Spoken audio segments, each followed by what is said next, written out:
معذور بچہ آزمائش ہے یا سزا؟ میرا ایک بچہ 1 سال کا ہے، 4 مہینے تک دودھ پیتا رہا اور اس کے بعد اس نے دودھ چھوڑ دیا۔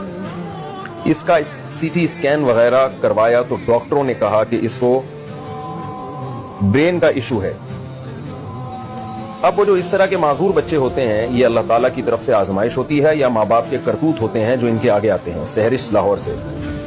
یہ بالکل غلط ہے کہ ایک معذور بچے کو یہ سمجھنا کہ یہ میرے گناہوں کی سزا ہے، بلکہ یہ اللہ کی رحمت ہے۔ آپ کے لیے اللہ نے ایک جنت کمانے کا ذریعہ بنایا، اور بالفرض اگر آپ سے گناہ بھی ہوئے ہیں تو اس معذور بچے کی خدمت سے اللہ سے امید ہے کہ اللہ ان گناہوں کو معاف کر دے گا، تو پھر بھی اللہ کی رحمت ہے۔ اس کو اللہ کا عذاب نہ سمجھا جائے، یہ اللہ کی رحمت ہے۔ حضرت سلیمان علیہ السلام سے خطا ہوئی تھی، انہوں نے کہا تھا کہ میرے جو ہے نا 100 بیٹے پیدا ہوں گے اور اللہ کے راستے کا مجاہد بناؤں گا، انشاءاللہ نہیں کہا انہوں نے۔ تو یہ جو پیغمبر ہوتے ہیں نا، ان کی چھوٹی غلطیاں، چھوٹی خطائیں بھی بہت بڑی خطا سمجھی جاتی ہے اللہ کی نظر میں، کیونکہ یہ ان کا مقام بہت اونچا ہے۔ تو اللہ نے، کیونکہ انشاءاللہ آپ نے نہیں کہا، تو اللہ تعالیٰ نے آپ کو تنبیہ کیا کی کہ آپ کا 100 بیٹوں کے بجائے 1 معذور بچہ پیدا ہو گیا۔ تو اس سے کیا ہوا کہ آپ سے جو خطا ہوئی تھی وہ اللہ نے معاف کر دی۔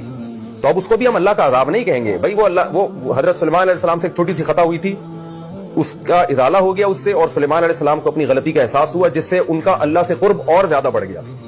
تو بعض دفعہ ایسے ہوتا ہے کہ مسلمان سے کوئی خطا ہوتی ہے تو اس پہ کوئی آزمائش آتی ہے، لیکن وہ آزمائش سزا کے طور پہ نہیں آتی، بلکہ اللہ اس کو دنیا میں ہی اس کی خطاؤں کو معاف کر دیتے ہیں اس آزمائش کی وجہ سے۔ اور بعض دفعہ ایسے بھی ہوتا ہے کہ کوئی خطا نہیں ہوتی، بلکہ ویسے ہی اللہ کی طرف سے ایک آزمائش ہوتی ہے، آپ سے کوئی گناہ نہیں ہوتا، ویسے ہی آزمائش ہوتی ہے تاکہ آپ کی آخرت میں درجات بلند ہو۔ تو اب آپ اس بحث میں نہ پڑیں کہ آپ سے کوئی گناہ ہوا ہے یا نہیں ہوا، بلکہ آپ یہ دیکھیں کہ جو بھی ہے یہ بچہ اللہ کی طرف سے میرے لیے گفٹ ہے، رحمت ہے، اور یہ انشاءاللہ میری قیامت کے دن اللہ نے چاہا تو نجات کا ذریعہ بنے گا۔ اور ویسے گناہوں سے بہرحال توبہ کرنی چاہیے، وہ تو بچہ معذور نہ بھی ہو تو بھی اگر کوئی گناہ ہوا ہے تو اللہ سے اس کی توبہ کرنی چاہیے، اور گناہ یاد نہیں بھی ہو تو بھی یہ سوچ کے توبہ کرنی چاہیے کہ اے اللہ، یہ کہہ کے توبہ کرنی چاہیے کہ اللہ اگر مجھ سے کبھی زندگی میں کوئی گناہ ہوا ہے تو مجھے معاف کر دے۔ یعنی وہ بچہ معذور ہو یا نہ ہو، گناہوں سے توبہ تو بہرحال کرنی چاہیے۔